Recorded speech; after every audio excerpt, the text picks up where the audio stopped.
Hello, my friends. Welcome you all. So, MH Law CT 3 years 2022 Institute level round has been started. So, इसके पहले कि आप participate करें, first of all go through all these instructions, क्योंकि अभी भी आपके पास वक्त है टू डिसाइड किस पर्टिकुलर कॉलेज में कितनी सीट वैकेंट है एंड दे आफ्टर क्या हमारे चांसेस बनते हैं. So watch this particular video till the end guys. यहाँ इंपॉर्टेंट इंस्ट्रक्शंस भी है for candidates and for institute with respect to the institutional round. Institutional round का मतलब होता है कि कॉलेज मेरिट लिस्ट डिसाइड करेगी और according to merit you have to visit your respective institute and you have to take admission there guys. This will be the last process और इसके बाद आपको एडमिशन कहीं नहीं मिलने वाला. ओके, सो केयरफुली इस वीडियो को एंड तक जरूर देखिए. एंड या before moving further, if you want to repeat in 2023 अगर मार्क्स कम है एंड या if you want preparation for all other entrance exams too, then you can start preparation with us. We have started the batches. You will get all these features, the mentorship, complete motivation, thoroughly cognitive tips, and complete guidance about the cap round. So you can join our classroom coaching at Mumbai. Call on respective number, and want to interact live with us, then call on 8828581455, or you can visit our website manueladu.com/lawentrance.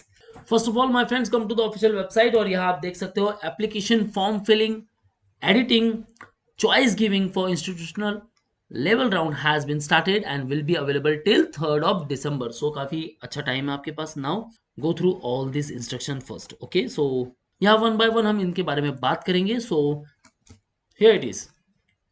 So notice number 3, instructions to candidates and institute. Very first one, ये जो round है guys, okay, final institutional round of admission for all higher education professional courses will be conducted at the level of admitting colleges.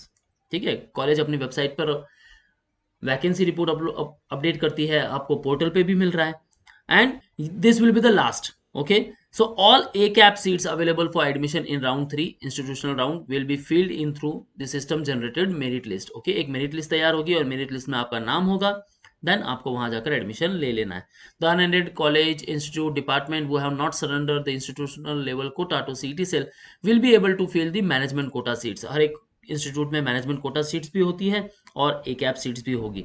So cap round की जो बची कुछ seats है, A cap के through आपकी सीट फिलअप हो जाएगी और मैनेजमेंट कोटा थ्रू सीट्स आप बात कर सकते हो उन रिस्पेक्टिव कॉलेजेस से कि हाँ मुझे एडमिशन लेना है. सो मैनेजमेंट कोटा थ्रू मेरा एडमिशन होगा, देन आप वहां बात करके एडमिशन ले सकते हो.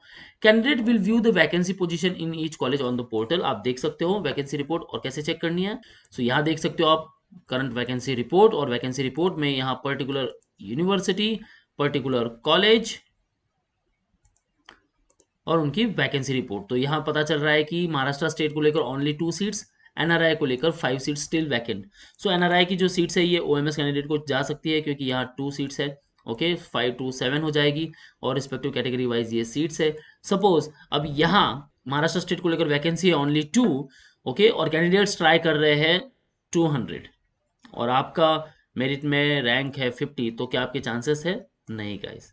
ओके, यहाँ चांस होना चाहिए आपका या मेरिट में आप होने चाहिए 4th पे या 5th पे. इन केस कोई कैंडिडेट नहीं जाते हैं तो फिर आपका चांस यहाँ बनता है. यही होता है इंस्टीट्यूट लेवल राउंड. ओके, और इसको लेकर इन डिटेल मैंने वीडियो बनाई है व्हाट इज इंस्टीट्यूशनल राउंड, सो आप वो देख सकते हो, मैं लिंक डिस्क्रिप्शन में दे दूंगा. Candidate will give choices to the colleges of their choice. Okay, आप अपनी चॉइस के हिसाब से कॉलेजेस दे सकते हो. Candidate will give separate options for A cap seats and management seats. The colleges or institutes will admit the candidate as per the system generated merit list, taking into account availability of seats. Before admitting the candidate, there will be thorough verification of eligibility documents of the candidate. So eligibility क्या है guys? All cap registered non-admitted candidates are eligible to participate, right?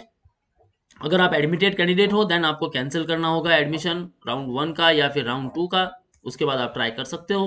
Third one, the cancel seat will be forfeited, will not be made available to the candidate if fails to get admission in the institutional level round.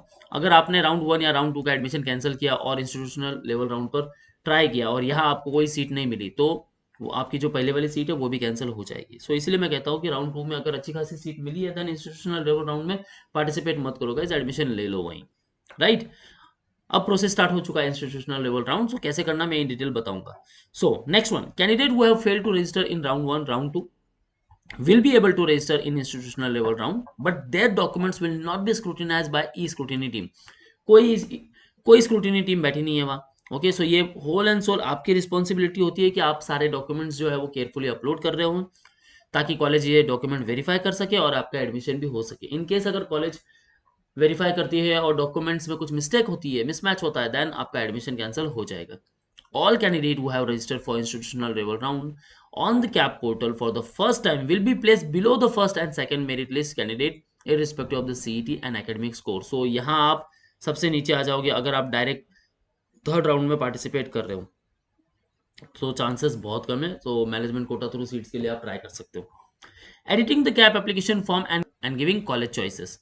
So, already registered candidate, excepting already admitted candidates, will be able to edit their application form, can change any information. आप कोई भी information change कर सकते हो, documents upload भी कर सकते हो, okay?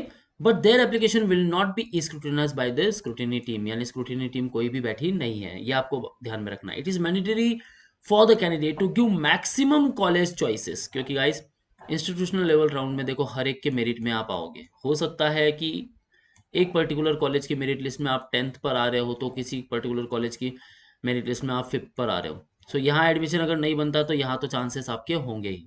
ओके, सो इस बात का आपको ध्यान रखना है। Thereafter undertaking to be accepted by the candidates, अगर आप एडिट वगैरह करते हो तो आपको बस एक अंडरटेकिंग रहेगा जिसे आपको एक्सेप्ट करना रहेगा। वो लास्ट में जब आप कंफर्म एप्लीकेशन करते हो तो होता है। जैसे आप अगर कोई भी एडिट नहीं कर रहे हो तो I have verified my application form carefully, मैंने चेक कर लिया है, सब कुछ सारी डिटेल्स करेक्ट है। अगर आप एडिट करना चाहते हो देन आपको इस अंडरटेकिंग पर एक्सेप्ट करना होगा। ओके, इसका मतलब ये है कि देखो ये रिस्पॉन्सिबिलिटी आपकी है। अगर एडमिशन कैंसिल भी हो जाता है तो कॉलेज की इसमें कोई गलती नहीं रहेगी। ये बात तो आपको ध्यान में रखना है। कुछ गाइडलाइंस है, ये सारी गो थ्रू कर लो गाइस। ओके, कौन सी सीट किसको मिलेगी, अगर वैकेंसी होती है पर्टिकुलर कॉलेज में with respect to MS and OMS, तो उनके अकॉर्डिंग उनको एडमिशन मिलेगा। If there is vacancy in category, allocate the seat to the same category, okay, and candidate as per the system generated merit list। SC category की seat है, vacant है, तो first of all वो SC को ही मिलेगी। Okay, so same category तो same category के कैंडिडेट को मिलेगी, अदरवाइज ट्रांसफर हो जाएगी MS to OMS. Okay, if there is vacancy and if same quota candidate is not available then convert the quota to ms to oms and oms to ms, ऐसे भी कर सकते हैं।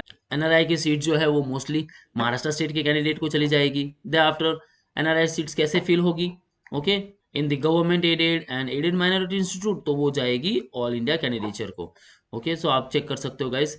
Okay, how to fill vacant quota for OMS seats in government aided unaided institute. So OMS के candidate अगर नहीं मिले तो महाराष्ट्र के होंगे, महाराष्ट्र के नहीं हुए तो ओएमएस के होंगे। वैसे ही माइनॉरिटी का भी आप देख सकते हो कि अगर सीट वैकेंट होती है माइनॉरिटी कोटा को लेकर, okay, then first of all minority candidate, और फिर भी सीट अगर वैकेंट होती है देन महाराष्ट्र स्टेट कैंडिडेट, और फिर भी वैकेंट होती है then all India candidate. Okay, so ये रहा माइनॉरिटी सीट को लेकर। Rest if you have respective documents with you then guys इसे कैरी करना भूलना नहीं है जब आप एडमिशन लेने जाओगे, और अभी अपलोड करना भी नहीं भूलना है। ओके, सो अभी सब कुछ आप एडिट कर सकते हो, ये बात आप ध्यान में रख लो। सारी इंस्ट्रक्शंस गो थ्रू कर लो। एंड नाउ कैसे करना है, न्यू कैंडिडेट हो then you can register over here. इसको लेकर इन डिटेल मैंने वीडियो बनाई है, और जो पार्टिसिपेट कर चुके हैं बस लॉग इन करना है। Now document having partially verified. So first of all क्या करेंगे कि ये जो डॉक्यूमेंट्स है इनको हम अपलोड कर लेंगे, एंड दे आफ्टर यहाँ कुछ डॉक्यूमेंट्स मुझे अपलोड करने हैं। ओके, यहाँ बस क्लिक कर लेना है। I have read all the rules and regulations, confirm application form, यहाँ मैंने कंफर्म कर दिया। Now apply for institutional level round. ठीक है, first of all select the colleges. You can see over here convert to open category in institutional level round due to unavailability of category documents। अगर documents नहीं है then मैं open category से try करूंगा यहाँ। सो select university, यहाँ university select कर ली। Select status all रखो। सर्च कॉलेजेस, अब ये जो भी कॉलेजेस है respective colleges guys, maximum colleges आपको सेलेक्ट करनी है। सो यहाँ कोई प्रेफरेंस लिस्ट नहीं बनेगी कि फर्स्ट प्रेफरेंस आपका क्या होगा या सेकंड प्रेफरेंस क्या होगा, यहाँ कोई अलॉटमेंट नहीं होगा, बस आपको सिर्फ कॉलेजेस सेलेक्ट करनी है। सारे कॉलेजेस सेलेक्ट कर ली। Then after come to here add selected options, added. अब आपको चाहिए कि कुछ यूनिवर्सिटी अलग सेलेक्ट करे, then you can choose another university to search colleges, उनकी रिस्पेक्टिव कॉलेजेस सर्च कर लो। मैक्सिमम ऑप्शंस देने guys, okay, and add selected option. So यहाँ मैंने ऑप्शन सेलेक्ट कर लिए टोटल 20। ओके, अब बस इनको कुछ नहीं करना है। यहाँ दिख रहा है आपको कंफर्म चॉइसेस, मैक्सिमम चॉइसेस देनी है गाइस, क्योंकि यहाँ भी लिखा हुआ है minimum 2 choices compulsory to give. Okay, so यहाँ कंफर्म कर लो, दैट्स इट। इसकी प्रिंट ले लो। ओके, और यही प्रोसेस है गाइस, ओनली सिंपल प्रोसेस है। कुछ एडिट करना है तो एडिट कर सकते हो, मैंने बता दिया आपको। अगर वेरीफाइड है सारे डॉक्यूमेंट्स और फिर भी आप चाहते हो कुछ एडिट करना, then application form, unlock application form पर जाओ और उसे एडिट कर सकते हो। Okay, that's all from my side. Still, if you have any doubts and queries in your mind, then you can ask me in the comment section. For all exam updates and notifications, follow our social media handles such as the YouTube, Facebook, Insta, and you can also join our Telegram group. That's all, guys. All the best for your career. See you in the next video.